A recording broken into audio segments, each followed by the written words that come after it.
Hey friends, it's Robin. Welcome back to my channel. Today we are doing my anti-TBR for 2024. I've seen a couple of people do this and I thought it was a fun video idea. So these are all the 2024 titles that I won't be reading. As always, when I do some sort of like negative content, if you are really excited for this book, that's totally fine. I am not attacking you if you are excited about these books. I'm just personally not. The majority of these books I'm not uninterested in because they are like overly problematic. There are a couple of them, but the majority of them are just not my type of book. There's 15 books on this list. These aren't ordered in any way. They're just the titles that popped out to me that I don't want to read. So the first one is The Familiar by Leigh Bardugo. I feel like this is the big book of 2024 that everyone is like hella excited for. I have absolutely zero interest. None whatsoever. And this is one of those cases of if you're excited for this book, do you? Like, there's no reason really that I am like anti this book. I just don't have any interest in this.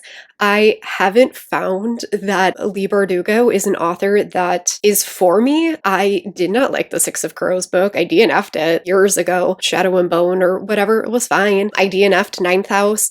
I have no interest in this author, so this is one that you will never see on my channel. Number 2 is A Touch of Chaos by Scarlett St. Clair.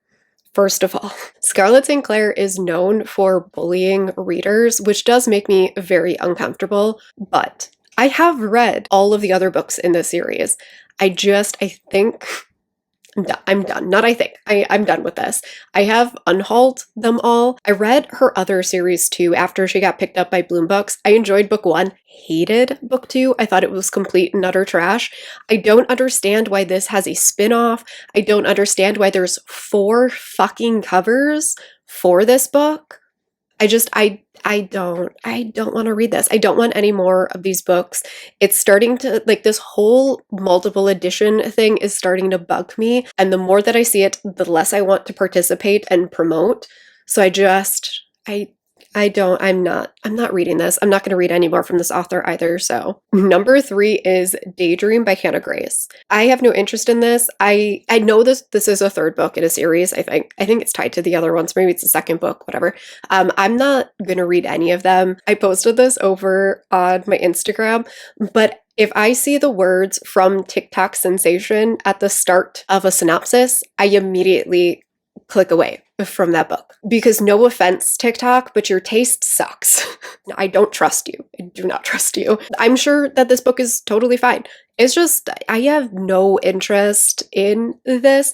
In all honesty, the more that I have been making this content and on this channel, the less interested I am in cis white het contemporary romance.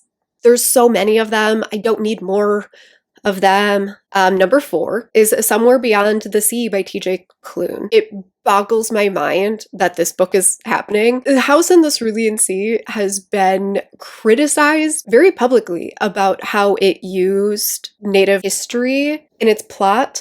And not just history, but like a really dark, brutal part of history. It blows my mind that this is getting a sequel. Can't fathom. I'm not like anti TJ Klune, but I am definitely anti this series. I won't be reading that. Number 5 is Pucking Sweet by Emily Rath. If you watched my most disappointing books of the year, this won't be a shock. I don't understand the hype for this series. I have so many friends who love this series. It's just not for me. This is not a book or series or whatever that's problematic in any way. I just don't like it. That's it. So I'm not going to read the new book. I'm not going to read any more books in the series. Number 6 is anything that Christina Lauren releases. I've read books by them, and I don't understand why this author duo is so hyped. Like, I don't understand. Their romances aren't that good.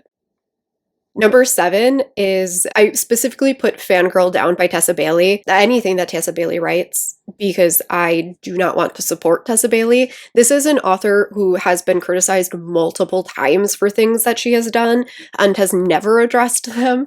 And I don't need these books in my life. I'm pretty sure one of the books in the series is like about a golfer, which like is the most boring sport that you could possibly write a romance about. Number 8, Play Along by Liz Tomford. Oof, this one's it's gonna get some people heated. I 100% am of the opinion that the hype that Liz Tomford has gotten for writing BIPOC characters is infuriating. I'm sorry, it is. I'm not saying that she doesn't have a right to write whatever character she wants. I'm not saying that these books are bad, but I'm saying that the number of times that a Black author has been told that their books are irrelevant to white readers versus Liz Tomford writing BIPOC characters and then getting a book deal is fucking frustrating. So I'm not gonna read this. There's other sports romances that I can read instead. Number 9, Anything Blood and Ash by JLA. Why the fuck are there so many Blood and Ash books constantly coming out? How many frickin' series are a part of this world at this point? Why are there so many of these? This series is not good, okay? It will die on that hill. This series is not good. I don't think JLA even understands this world. I don't know anyone who understands the myth and lore of this world, and I'm convinced that she doesn't understand it either. There are so many better fantasy romance books out there. Why is this the fantasy romance? I just cannot comprehend. Number 10 is Savor It by Tara DeWitt. This is one that I just don't have any interest in. I read Funny Feelings. I thought it was really boring and bland. And so this, I just don't think is an author for me. Again, cis, white, het, contemporary romance. I just don't need more of this. Number 11 is Pirate Girls by Penelope Douglas. I'm gonna get people heated in this video, I think. I don't like adult books that feature high school kids. It is so weird to me watching grown women read sex scenes featuring 17 and 18-year-olds. Like, it is so weird. Even if they're 18 and they're in high school, I still don't want to do it. It's a line that I cannot cross. And I know Penelope Douglas does write high school romances for adults, and I just don't understand that. Why, as an adult, do you want to read a romance about high school children? I lost count because these aren't numbered, but the next one is Where's Molly by H.D. Carlton. I will never read another book by this author. I'm pretty sure I did a video where I ranted about how much I hated Haunting Adeline series, because that book series, in my opinion, is the epitome of torture porn. There is nothing good that happens in that. You are just watching constant, on-page abuse and assault against your main characters for hundreds and hundreds of pages, and I don't get it. I don't get it. So I'm not going to read any more from this author. This isn't one that I don't know if the author is problematic in any way. I don't really follow her, but this is just one that I don't want to read. Another author inclusive one is All of These Things by Elle Kennedy. I know Dixon Rule and Girl Abroad, and there might be another one. I read that old hockey series, like the new adult college one. I read that one back in, 2017, 2018, and it was fine. Again, I don't need more of this. I don't need more of it. And I know somebody's gonna come for me and be like, well, you read this. And that's fair. If I'm going to pick up cis, white, het, contemporary romance, I wanted to have something. Give me something. Whether it's neurodiversity rep or chronic illness rep or just anything. Then we have Wild Love by Elsie Silver. I am not on the cowboy romance train, guys. I do not get the cowboy romance. I am a city girl through and through. There is literally nothing sexy about farm life. Nothing. Literally nothing.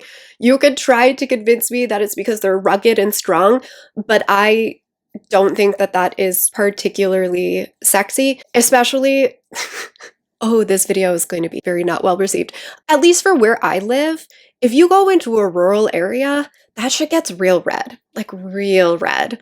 And I have a very hard time reading rural romances and not having that idea in my head. I know that Elsie Silver, I'm pretty sure these take place in Canada, if I'm remembering correctly, but it doesn't matter. I can't get past it. And so it has nothing to do with her books. Like, I'm sure these books are lovely. I did read the first one. I thought it was fine. But it's just, it's a me thing. I don't want to live on a farm. I think the outdoors are disgusting. Can't get Thai food delivered onto a farm, okay? Like, why do you want to live there? But like I said, I can't get past that mental roadblock of like, how red have we gone here? Like, again, this has nothing to do with Elsie Silver's book. Me not reading this series is a byproduct of my taste, not because the series is bad. And then the last one is probably the one that's least obvious, I guess. I feel like me not reading all of these books should not be a shock to anyone. I don't think there's anything about my reading taste or channel or content that would have led anyone to believe that I would pick these books up, except for this last one. And it's Rogue by Onley James. I've talked about this in multiple videos, okay? I've talked about this in a lot of videos, so I'm not going to rehash the whole thing here. But I'm not reading this author anymore, and I won't be picking this book up because of that. I have officially broken up with Onley James. So I feel like all these other ones, there was no reason for you to think that I'd be picking them up, but I'm here to officially tell you that I'm not picking them up. And I mean, obviously, there are a ton of other books that I won't be picking up. I'm not planning to read every single 2024 release, obviously, but these are like the big titles that I keep seeing, and you won't be seeing them on my channel. Feel free to leave a comment explaining to me why you think I should read them. I'm telling you right now that I won't, but you can go and tell me why you think I'm wrong. Let me know if there are any big 2024 titles you don't plan on picking up. Let me know if any of them are books that I put on this list. Again, if you are really excited for one of these books, this isn't an attack against you. We can still be friends. There is a book out there for everybody, and every book has its audience. I'm just not the audience for these ones. So thank you all so much for watching. If you made it to the end of this very negative video, I will see you in my next one. Bye.